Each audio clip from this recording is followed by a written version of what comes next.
Hello students. तो once again एक बार फिर अपन देखते हैं डायनेमिक्स के नेक्स्ट लेक्चर्स में। अब आप देखिएगा एक और एग्जांपल करते हैं इसमें। ये जो इक्वेशन है बर्नौली द्विपाशी की है। इसे अपन इंटीग्रल कैलकुलस समाकलन गणित में जब इस पढ़ते हैं तो वहां अपन इसे बताते हैं। बाकी अवकल गणित पढ़ते हैं वहां भी इसका क्या बोलते हैं अपन, चित्र भी बनाते हैं, पोलर के अंदर इसका कर्व ट्रेस करते हैं। लेकिन जनरली इसे याद रखने के लिए बोला जाता है कि भाई आप इसे याद रखें। तो पहले इसकी इक्वेशन देखते हैं। बर्नौली द्विपाशी होता क्या है। इस तरीके से ये इसमें कोऑर्डिनेट एक्सिस होती है। ये एक्स एक्सिस होता है, Y axis, X dash axis and Y dash axis. और इसमें इस तरीके से दो लूप होते हैं। एक लूप ये होता है इसमें, और एक सेम लूप बनता है जो इस तरीके से होता है। दो लूप होते हैं इसमें। खास बात क्या होती है कि यहां पर एक टेंजेंट लाइन खिंचती है ऐसे, इधर से ये टेंजेंट लाइन खिंचती है। ये दो टेंजेंट लाइन होती है, ठीक है कि नहीं है। ये जो टेंजेंट लाइन होती है theta is equal to minus pi by 4 की है, और ये जो टेंजेंट लाइन है theta is equal to pi by 4 की है। बस आप इतना याद रखेंगे कि ये जो लाइन है माइनस पाई बाई 4 की है, और ये लाइन है जो पाई बाई 4 की है। ये अपन को क्या करना है, रिमेंबर रखना है। इससे जो एरिया बनता है, मतलब ये जो एरिया बनता है इससे, जो दोनों लूपों से जो एरिया कवर्ड होता है, मुझे इस एरिया का क्या चाहिए, मोमेंट ऑफ इनर्शिया चाहिए। जो ये एरिया कवर्ड हो रहा है, इस एरिया का मुझे क्या चाहिए, मोमेंट ऑफ इनर्शिया चाहिए। इसके लिए मैंने जैसे इसको भी ऐसे दिखा दिया, तो इस तरीके से मुझे इसका क्या चाहिए, मोमेंट ऑफ इनर्शिया चाहिए। जो आपको डार्केस्ट रीजन है, जो क्षेत्र बनता है, देखिएगा ये मैं इसे डार्क कर देता हूं, इसका मोमेंट ऑफ इनर्शिया चाहिए। अब उसके लिए देखो मैं करता क्या हूं, यहां पर पोलर फॉर्म में आपको पता है पोलर की जो पट्टी मानते हैं वो एक पार्टिकल इस तरीके से मानते हैं। ये पार्टिकल होता है, ठीक है। इस तरीके से मैंने पार्टिकल ले लिया, इसे डार्क कर दिया मैंने। ये पार्टिकल है,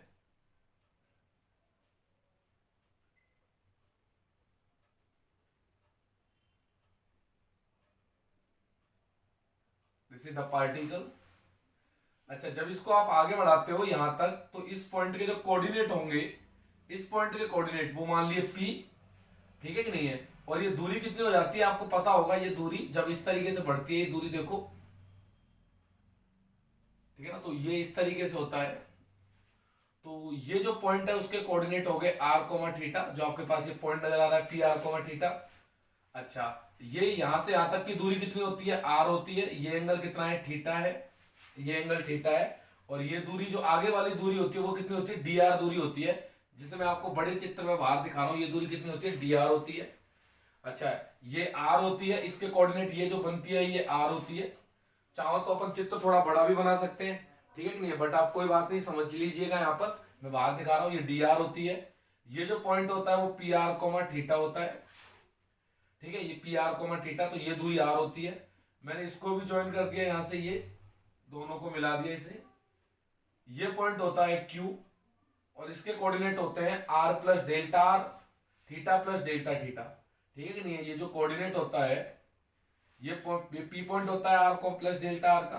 अच्छा, ये पॉइंट होता है क्यू, ये वाला पॉइंट जो होता है क्यू, इसके कोऑर्डिनेट होते हैं आर प्लस डेल्टा आर और थीटा प्लस डेल्टा थीटा। तो ये दूरी तो डेल्टा आर ही होती है, जिसे आप डेल आर है डी आर बोलते हो, ठीक है कि नहीं। अच्छा, मैं एक काम करता हूँ, चित्र बड़ा ही बना लेते हैं बेटा ना, क्योंकि फिर प्रॉब्लम पड़ेगी। चित्र को थोड़ा सा बड़ा बना लेते हैं यहां से, देखो एक बार, क्योंकि फिर बार बार चित्र को दिक्कत नहीं आएगी।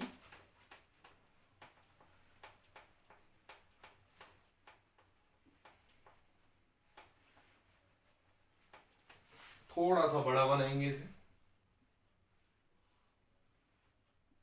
ये एक्स एक्सिस, ये वाई एक्सिस, ये एक्स डैश और ये वाई डैश।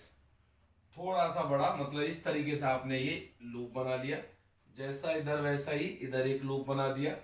ये आपको एंगल्स पता होगा, यहाँ पर theta is equal to minus pi by 4, और इधर जो ये एंगल बनता है वो बनता है theta is equal to pi by 4 का एंगल बनता है, ठीक है नहीं है। ये माइनस पाई बाई 4 से इधर और पाई बाई 4 से इधर होता है। ये एक पार्टिकल डिफाइन कर लिया। देखो इस तरीके का पार्टिकल लेते हैं अपन, पी कोई पॉइंट लेते हैं, ये आर कोमा थीटा, ठीक है कि नहीं है। ये पॉइंट होगा मेरे पास आर कोमा थीटा का।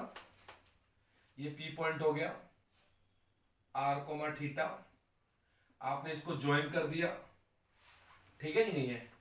अच्छा ये R हो गया। थोड़े समय पश्चात ये पार्टिकल मान लिया, ये कितना सा ले लिया यहाँ पर, ये इसको भी आपने ज्वाइन कर दिया। इसमें ये R दूरी होती है, ये थीटा एंगल होता है, ये एंगल यहां पर मान लेता हूं डेल्टा थीटा। अब क्या किया, इसे थोड़ा सा इस तरीके से मैच कर दिया, थोड़ा आगे बढ़ा दिया और ये सेट किया। ये एक आयत की तरह बिहेव करता है। क्या बनता है पार्टिकल, ये एक आयत बनता है। मैं आपको इसे डार्क करके दिखाता हूं। ये मेरे पास एक आयत बनेगा, रेक्टेंगल बनेगा।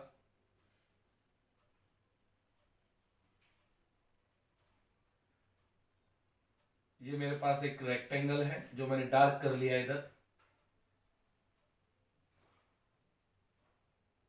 दिस इज द रेक्टेंगल, ठीक है नहीं है। अच्छा इस पॉइंट के coordinate P R comma theta है, तो यहां से लेके यहां तक की दूरी आर है। अच्छा इस पॉइंट के coordinate P R comma theta है, इसमें थोड़ा सा और बढ़ गया डेल्टा आर, ये थोड़ा बढ़ गया इधर से। अच्छा अब देखो, आपको पता है अगर मुझे ये चाप चाहिएगा, अगर मुझे ये चाप चाहिएगा तो कैसे निकालूंगा मैं। आपको पता है कि थीटा बराबर होता है चाप बटे त्रिज्या, तो ये चाप चाहिए मुझे, तो चाप बराबर क्या होता है, थीटा बराबर क्या होता है चाप बटे त्रिज्या। थीटा बराबर क्या होता है, तो डेल्टा थीटा बराबर चाप आर्क, जो आपको चाहिए आर्क अपॉन रेडियस। रेडियस इसकी देखो कितनी है, ये आर, क्योंकि ऐसे हो गया ये, तो रेडियस कितनी है इसकी आर। तो आर्क का मान यहाँ कितना हो जाएगा, आर्क का मान हो जाएगा आर डेल्टा थीटा। आर्क का मान कितना हो जाएगा, आर डेल्टा थीटा। तो ये आ गया मेरे पास आर डेल्टा थीटा। तो जो ये आर डेल्टा थीटा है, तो ये एक आयत है, तो ये भी कितना होगा, आर डेल्टा थीटा होगा। तो इस पार्टिकल का क्षेत्रफल कितना आ जाएगा, area of particle, area of particle, particle का एरिया कितना आ जाएगा, वो आ जाएगा देखो R delta theta into delta R. ये इसका एरिया आ जाएगा, लंबाई गुणा चौड़ाई, ये लंबाई और ये चौड़ाई आर डेल्टा थीटा, ये इसका एरिया आ गया। मैं इसकी डेंसिटी मान लेता हूं, सही है ना, घनत्व मान लेता हूं, क्षेत्रफल घनत्व। कौन सा घनत्व मानेंगे, क्षेत्रफल घनत्व। Let area density, area density, जिसे आप क्षेत्रफल घनत्व कहते हो, क्या बोलते हो इसे, क्षेत्रफल घनत्व, वो मैंने मान लिया रो। क्षेत्रफल घनत्व का मतलब होता है मास अपॉन एरिया। क्या होता है डेंसिटी का मतलब, mass upon area, mass upon area. ये किसका मतलब होता है, डेंसिटी का मतलब होता है कि अगर एरिया को मैं यूनिट ले लूं, एकांक ले लूं, तो रो किसके बराबर होगा, मास के बराबर। तब बोलेंगे एकांक क्षेत्रफल का द्रव्यमान। क्या बोलेंगे, एकांक क्षेत्रफल का द्रव्यमान।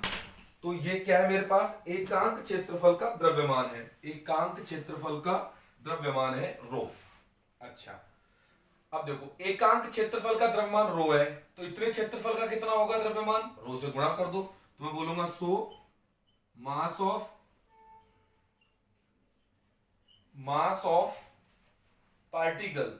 पार्टिकल का मास कैसे निकालेंगे अपन, पार्टिकल का मास क्या हो जाएगा, रो इंटू इसका क्षेत्रफल R del theta del R, इसका मास से मल्टीप्लाई कर दिया डेंसिटी से।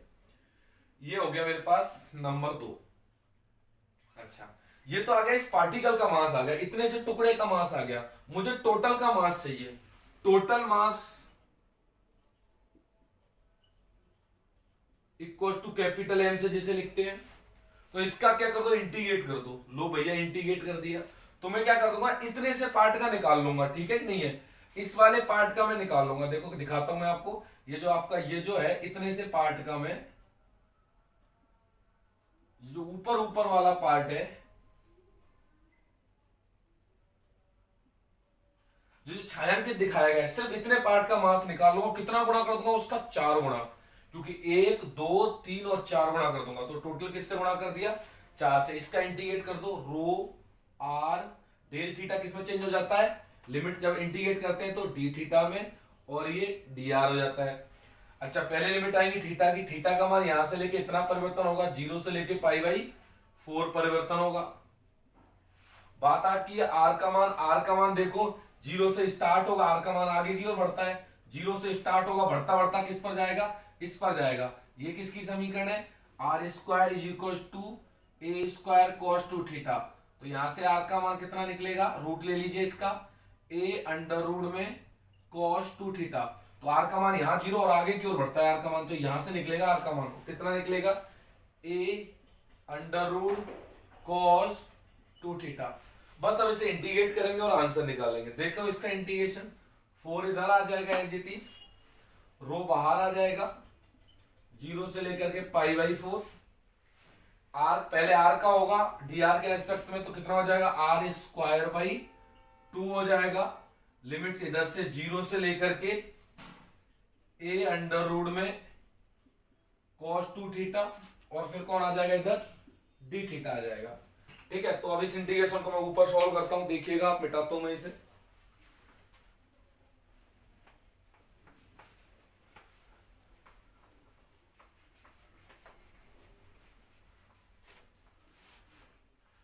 ठीक है, नहीं तो आगे देखिएगा आप इसे ना, दैट्स इज इक्वल टू क्या हो जाएगा, 2 से 2 कट जाएगा तो एक 2 रो हो जाएगा, 0 से लेकर के पाई बाई 4 हो जाएगा, और आर स्क्वायर मतलब A square cos 2 theta under root हट जाएगा, और ये आ जाएगा डी थीटा। लोअर लिमिट 0 है, कोई दिक्कत नहीं है। 2 रो ए स्क्वायर 0 से लेकर के pi by 4 cos 2 theta D theta. अगले स्टेप में 2 रो ए स्क्वायर cos 2 थीटा का इंटीग्रेशन होता है sin 2 थीटा अपॉन क्या आ जाता है ये 2, और लिमिट 0 से लेकर के पाई बाई 4 तक। अगले स्टेप में 2 से 2 कट जाएगा, रो ए स्क्वायर पाई बाई 4 रखा तो पाई बाई 2 की वैल्यू 1 आ जाएगी, माइनस में साइन 0 की वैल्यू 0 हो जाएगी। तो ये किसके बराबर हो गया, रो ए स्क्वायर के बराबर होगा। किसके बराबर हो गया, रो ए स्क्वायर के बराबर। तो यहां से अपन ने एक बात देखी कि जो कैपिटल एम का मान आ रहा है वो किसके बराबर आ रहा है, रो ए स्क्वायर के बराबर आता है। और जब कभी भी आपको रो का मान चाहिए तो कैसे निकाल लोगे, एम अपॉन ए स्क्वायर। तो ये आपके पास डेंसिटी आ गई, घनत्व तो आ गया, ठीक है कि नहीं है। एकांक क्षेत्रफल का द्रव्यमान आ गया, एकांक क्षेत्रफल का द्रव्यमान आ गया रो। तो ये एक अच्छा प्रोसीजर है जिसके अंदर अपन ने डेंसिटी निकाली है। अब अपन डेंसिटी आ चुकी है तो अपन आराम से क्या कर सकते हैं, मोमेंट ऑफ इनर्शिया निकाल सकते हैं। अब देखो मोमेंट ऑफ इनर्शिया आप लोगों ने उतार लिया होगा इन्हें साथ साथ, तो मैं इसे मिटा देता हूं।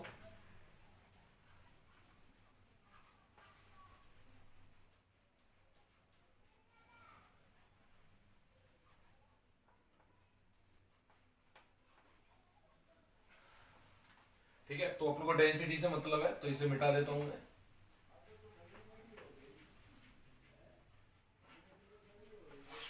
अब केस नंबर 1 लेके चलते हैं। केस नंबर 1,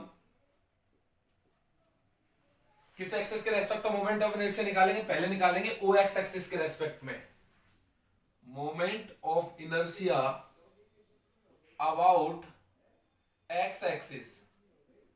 एक्स एक्सिस के रेस्पेक्ट में मोमेंट ऑफ इनर्शिया, इसको याद रखेंगे, रो का मान ये होता है। अच्छा, सबसे पहले इस पार्टिकल का निकाल लो इस एक्सिस के रेस्पेक्ट में। तो रूल क्या कहता है, मास इंटू परपेंडिकुलर डिस्टेंस का स्क्वायर। तो मास तो इसका पता है मुझे इस पार्टिकल का, परपेंडिकुलर डिस्टेंस चाहिए एक्स एक्सिस से। इस एक्सिस से परपेंडिकुलर डिस्टेंस आपने क्या किया, इस पर लंब डाल दिया, ये तो ये लंब डाल दिया, ठीक है कि नहीं है। तो आपके पास ये डिस्टेंस चाहिए, तो थीटा के सामने वाली भुजा लंब है, तो ये पता है क्या आएगी, आर साइन थीटा आएगी, ठीक है ना। ये थीटा के सामने वाली भुजा लंब होती है तो आर साइन थीटा, और आधार चाहिए तो क्या आ जाएगा, आर कॉस थीटा। तो ये दूरी आर कॉस थीटा और ये दूरी कितनी आ जाएगी, आर साइन थीटा। ये आप आराम से समकोण त्रिभुज में साइन थीटा का फॉर्मूला बैक से आपको बताया कि जब भी लंब चाहिए तो कर्ण के साथ क्या लगा दो, आप साइन लगा दो, और आधार चाहिए तो कर्ण के साथ क्या लगा दो, कॉस लगा दो। अच्छा, आप देखिएगा, moment of inertia of particle, particle का मोमेंट ऑफ इनर्शिया किस एक्सिस के रेस्पेक्ट में, about O X axis. O X axis के रेस्पेक्ट में क्या होगा, रूल क्या कहता है, मास ऑफ पार्टिकल। कितना मास आया था पार्टिकल का, पार्टिकल का मास आया था rho R del theta del R into perpendicular distance का स्क्वायर, मतलब आर साइन थीटा का होल स्क्वायर। ये आया था मेरे पास। थोड़ा सॉल्व कर लो इसे, रो आर की power q sine theta del r. ये पार्टिकल का मोमेंट ऑफ इनर्शिया आ गया एक्स एक्सिस के रेस्पेक्ट में। 3 नंबर दे दिया। ये तो पार्टिकल का आया, मुझे चाहिए टोटल का moment of inertia. So total moment of inertia, moment of inertia about किस एक्सिस के रेस्पेक्ट में चाहिए, ओ एक्स एक्सिस। तो देखो क्या करना है, पार्टिकल का है, टोटल का चाहिए, तो क्या कर दो आप, इंटीग्रेट कर दो। इंटीग्रेट कर दिया इस वाली चीज को, तो rho R Q sine theta D theta D R, integrate कर दिया। अब मैं क्या करूंगा, इस वाले पार्ट का मोमेंट ऑफ इनर्शिया निकाल लूंगा, और कितना गुना कर रहा हूं उसका, 4 गुना कर रहा हूं। तो इस वाले पार्ट का निकाल लो, लिमिट थीटा की 0 से पाई बाई 4, 0 से पाई बाई 4, और आर की लिमिट 0 से चलता जा रहा है, और यहां तक, यहां आर का मान कितना है, ए अंडर रूट में कॉज 2 थीटा। तो ये इस तरीके से मैंने यहां पर लिमिट सब्स्टिट्यूट कर दी। अब इसे सॉल्व करते हैं, देखो आगे एक लाइन लिखते हैं नीचे, 4 बाहर, रो बाहर, 0 से लेकर के pi by 4 limit as it is, 0 से लेकर के, फिर देखो sine theta as it is, r q का इंटीग्रेशन होता है आर की पावर 4 बाई 4, और लिमिट्स आ जाती है इधर से 0 से लेकर के ए अंडर रूट में cos 2 थीटा, और बाहर आता है डी थीटा। अब बस अपन को इसका इंटीग्रेशन की वैल्यूज निकालनी है, तो देखिएगा आप आगे, एक बार मैं मिटाता हूं इसे।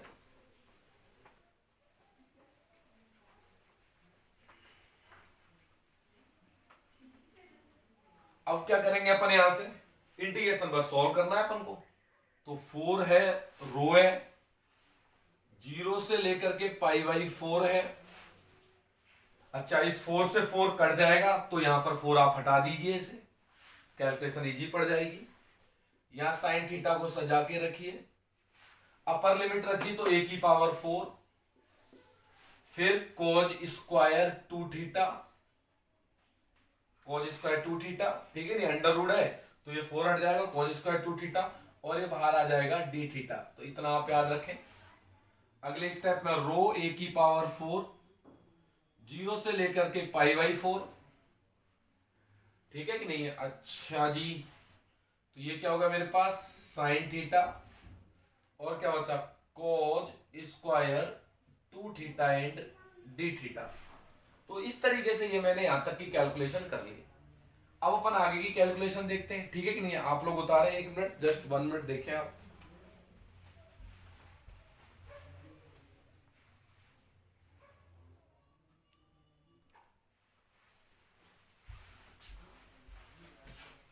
यस प्लीज, सॉरी, देखिएगा नेक्स्ट है ना। तो एक चीज मिस्टेक कर दी अपन ने बेटा, साइन स्क्वायर थीटा आएगा, आप कर लेना वहां पर, देखो आर साइन थीटा का होल स्क्वायर है, तो आर और आर स्क्वायर तो मिलके क्या हो जाएगा, जैसे आर स्क्वायर आर मिलके आर क्यू हो जाएगा, यहाँ साइन स्क्वायर थीटा आएगा। तो मिस्टेक हो गई थी, तो आप यहाँ पर स्क्वायरिंग कर लें उसे।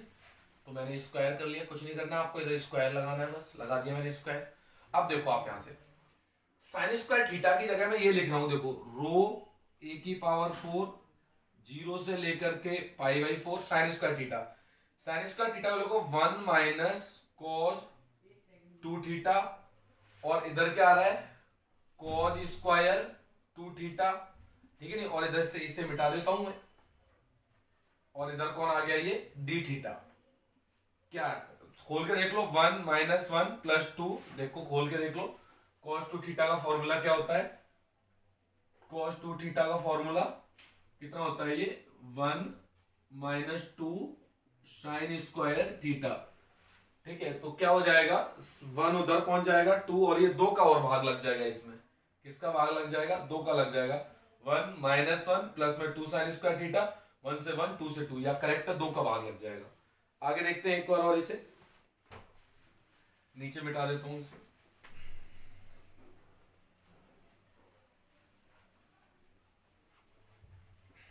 अब देखो ये 2 इधर आ जाएगा, रो ए की पावर 4 बाई 2, 0 से लेकर के pi by 4, cause square 2 theta, minus में कॉज क्यू 2 थीटा, और कौन आ गया, ये डी थीटा।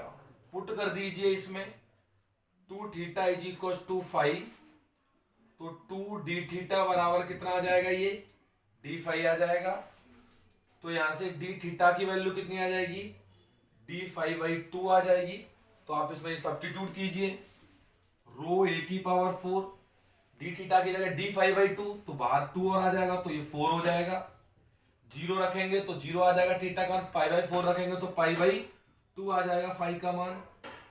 और ये कॉज स्क्वायर फाई माइनस में कॉज क्यू फाई, और डी थीटा की जगह डी फाई, 2 को इधर गुणा कर लिया। बस अब इंटीग्रेशन को सॉल्व करना है इसे, और इसे अब अपन सॉल्व करेंगे गामा फंक्शन की हेल्प से। गामा फंक्शन की हेल्प से अब इस इंटीग्रेशन को क्या करेंगे, अपन सॉल्व करेंगे, देखिएगा आप लोग।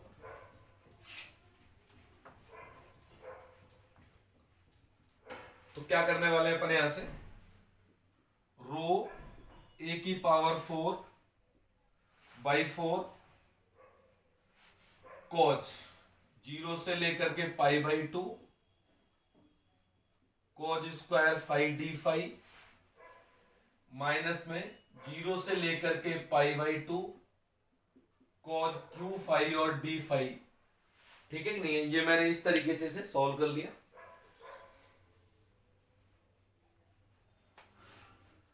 इसको आपको सॉल्व करना है बस। अब कैसे सॉल्व करते हैं वो आप देखें।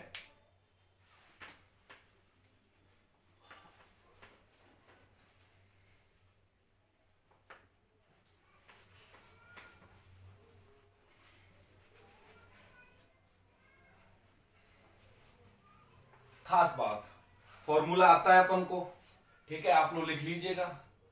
0 से लेकर के pi by 2 sine m theta cos n theta, D theta का मान याद है, gamma m plus 1 by 2 gamma n plus 1 by 2, और नीचे 2 into gamma m plus n plus 2 by 2, ये फॉर्मूला होता है। तो यहां इसे फिल करते हैं, ए की पावर 4 बाई 4 गामा, देखो m का मान तो 0 यहां पर, तो 0 प्लस 1 बाई 2 गामा, इसके n की जगह 2 है तो 2 प्लस 1 बाई 2, नीचे क्या आ जाएगा 2 इंटू गामा, देखो क्या आ जाएगा m की जगह 0, 0 प्लस n की जगह 2, फिर 2 बाई 2 हो गया, तो ये भी फिलअप कर दिया, माइनस में गामा वही 0 प्लस 1 बाई 2, और ये कितना हो जाएगा 3 प्लस 1 बाई 2, नीचे क्या आ रहा है 2 into gamma 0 plus 3 plus 2 by 2। तो इस तरीके से मैंने लिख दिया। आप इस इंटीग्रेशन के फॉर्मूले को उतार लो भाई, ठीक है कि नहीं है, आराम से लिखकर उतारे साइड के अंदर, क्योंकि मैं इसे मिटाने वाला हूं, मुझे बोर्ड वर्क करना है। ये फॉर्मूला है, ये वैसे आपको सिखाते हैं फर्स्ट ईयर के अंदर, बट आप एक बार तब भी इस फॉर्मूले को लेके, इस इंटीग्रेशन की वैल्यू निकालने के लिए मुझे फॉर्मूला यूज करना है। अच्छा, अब आप नेक्स्ट देखें, इसके अंदर है ना, उतार लिया, मिटा दूं,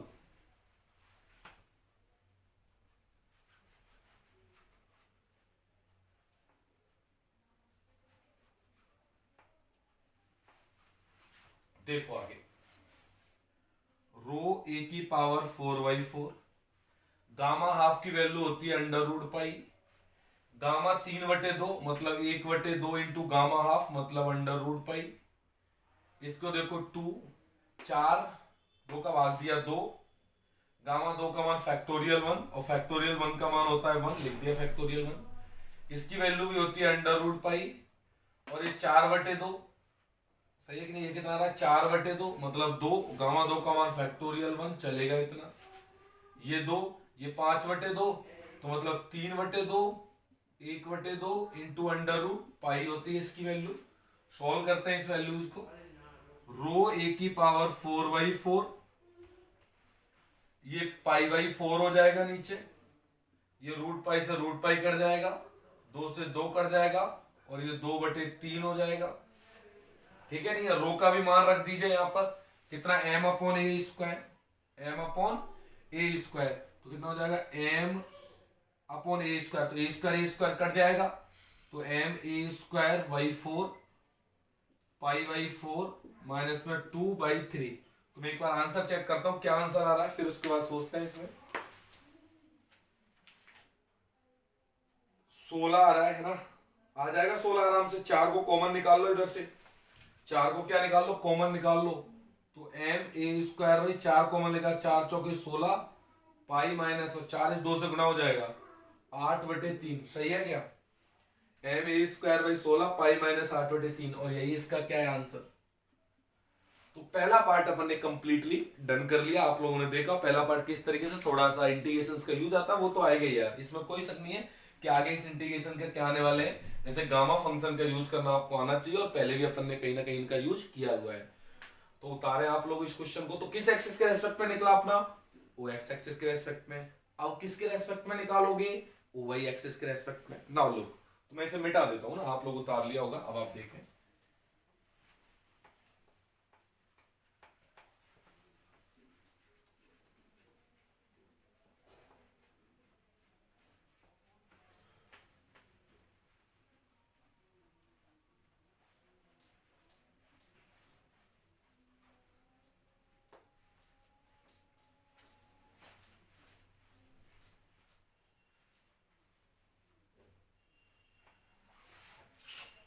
नेक्स्ट ही लुक है ना, क्या करते हैं अब इसके अंदर। अब आप देखें एक बार नेक्स्ट स्टेप के अंदर, जो ना लास्टली जो है मेरे पास सेकंड पार्ट है। अब आप देखो, अगर मुझे इस एक्सिस के रेस्पेक्ट में चाहिए था, एक्स एक्सिस के रेस्पेक्ट में, तो पार्टिकल की ये डिस्टेंस आई थी, और अगर वाई एक्सिस के रेस्पेक्ट में चाहिएगा तो ये डिस्टेंस आ जाएगी। बस इतना सा फर्क होगा। तो देखो क्या आ जाएगा, moment of inertia of particle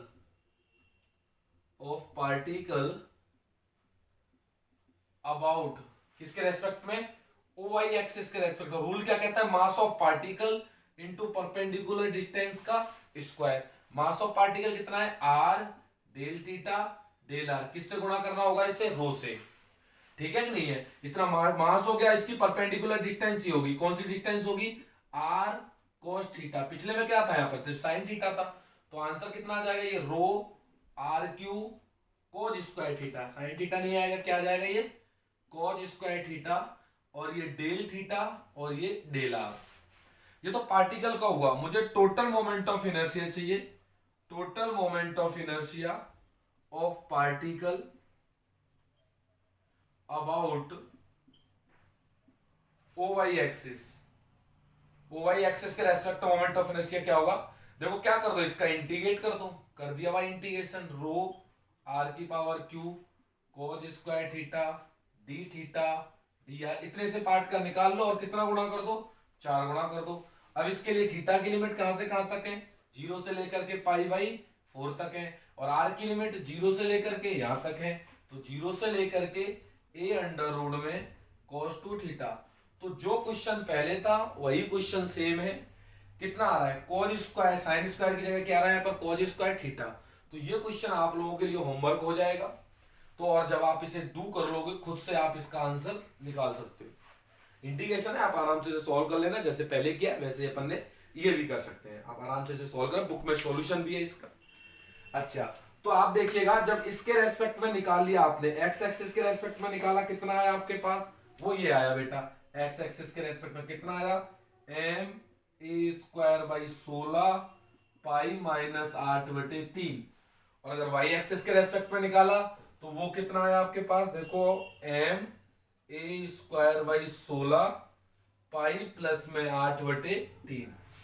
तो देखो अब तीसरे स्टेप में क्या है, जैसे इस एक्सिस के रेस्पेक्ट में चाहिए, सही है ना, इस एक्सिस के रेस्पेक्ट में पता हो, इस एक्सिस के रेस्पेक्ट में पता हो, तो आराम से ये जो आपका पेन है, मार्कर है, इसके रेस्पेक्ट में मोमेंट ऑफ इनर्शिया निकाला जा सकता है, आराम से निकाल सकते हैं। तो निकाल लोगे आराम से। कैसे निकालोगे, इन दोनों को जोड़ दोगे। थ्योरम थी ना परपेंडिकुलर एक्सिस थ्योरम, तो इन दोनों को जोड़ देना, तो किसके एक्सिस के रेस्पेक्ट में आ जाएगा, इसके एक्सिस के रेस्पेक्ट में।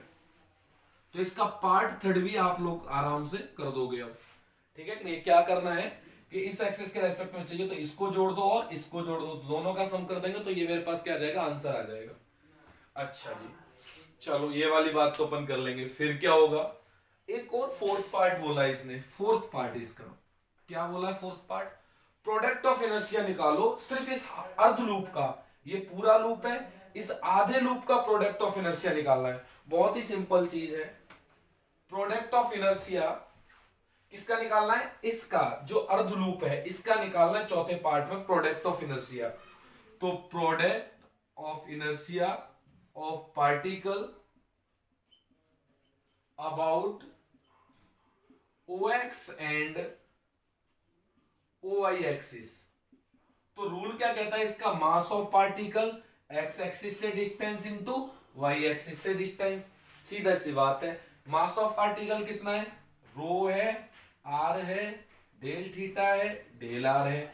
x एक्सिस से distance r sin theta, y axis से डिस्टेंस r cos थीटा। बताई थी पहले पहले लेक्चर में जब मोमेंट ऑफ इनर्शिया स्टार्ट कराया था, मास x एक्सिस से डिस्टेंस इंटू y एक्सिस से डिस्टेंस।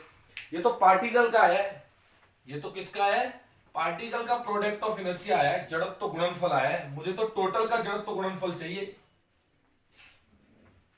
मुझे तो टोटल का जड़त्व गुणनफल चाहिए। That implies product of inertia of body of half loop, बोल सकते हो आप इसे, हाफ लूप का प्रोडक्ट ऑफ इनर्शिया क्या होगा? इसका इंटीग्रेट कर दो, इंटीग्रेट कर दीजिए साहब।